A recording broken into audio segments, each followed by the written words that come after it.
So, what does it really take to manage these massive billion-dollar projects in some of the most remote corners of the world? I'll tell you, it's not just about software or spreadsheets. Today, we're boiling down a quarter century of hard-won wisdom from a guy named Marcus Webb, a seasoned pro who learned his biggest lessons a long, long way from any office. Let's dig in. Okay, picture this. It's your very first day on the job as a young engineer. You're fired up, you're ready to go, you've got your brand new laptop open, ready to impress everyone.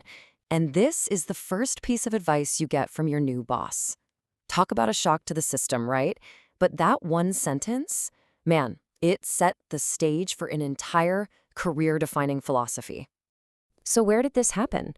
Well, the scene was a remote gold mine in Ghana. A 22-year-old Marcus Webb, fresh out of university, was told to put away the one tool he thought was absolutely essential. What his mentor asked him to do instead was way simpler and, as it turns out, infinitely more valuable. So no reports, no data entry, no spreadsheets, just this daily ritual. Grab the plans, walk the entire physical site, and use your own two eyes. See, his mentor wasn't really interested in what was supposed to be happening on paper. He only cared about what was happening, right there on the ground. Think about it. A drawing is just an intention. It's a theory cooked up in a nice, clean office, maybe thousands of miles away from the action. But construction, oh man, that's a messy, physical, totally human process. And the real work of project management happens right where those two things collide. And this simple idea led Marcus to his central concept, a conflict that pretty much defines every major project out there, the constant battle between the drawing world and the real world.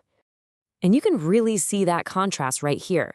On one side, you have the ideal, the perfect, clean plan. On the other, you've got the messy, unpredictable reality of weather, of materials, and of the split-second decisions a crew has to make. It's the difference between a blueprint and an actual building. And look, failing to watch and manage this gap isn't a small thing. According to Marcus, this is the #1 source of delays, of cost overruns, of project failure. It's where these little discrepancies fester and grow into massive project-killing problems. This story from a project in Chile is the perfect example. A design for a pipe rack looked absolutely flawless in the 3D computer model. But once the actual steel was on site, a rigger, not an engineer, a rigger, noticed something huge. You couldn't physically get to some of the key connections to maintain them. The design was perfect in theory, but totally impossible in practice. And the results of that one little oversight? A 2-week stop work on that entire section, a super costly change order from the contractor, and a pretty painful lesson in what happens when you ignore the real world. So this all brings us to a really common misunderstanding about what project management even is. A lot of people think the job is just to watch a schedule and track costs, to be a kind of scorekeeper. But the real work, the important work, is so much more complex and human than that. So if it's not just about staring at a Gantt chart all day, what are they really doing? What's all the unseen work that actually makes or breaks a project? It's this stuff. It's the human element.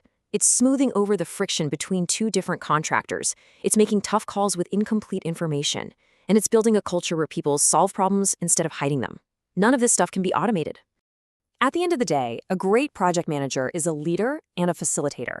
They're not just tracking progress. They are actively building an environment where thousands of good decisions can get made every single day by the entire team. Now, this doesn't mean we just throw out all the powerful software we have. Of course not. The tools are absolutely essential, but it's all about how you use them. So take a program like Primavera P6. Yeah, it's for making schedules, but a good PM uses it as a thinking tool. It lets you model different scenarios. You can ask, what happens if this critical piece of equipment is 6 weeks late? P6 can show you all the ripple effects, which lets you plan your next move before it even becomes a crisis. It's the exact same idea on the cost side with a tool like EcoSys.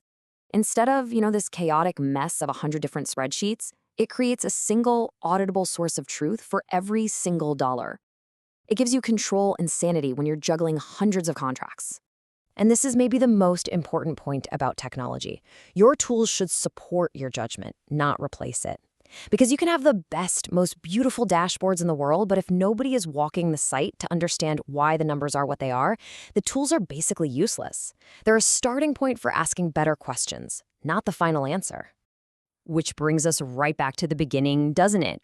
It all comes back to that ultimate lesson from 25 years of experience. It all comes down to one thing.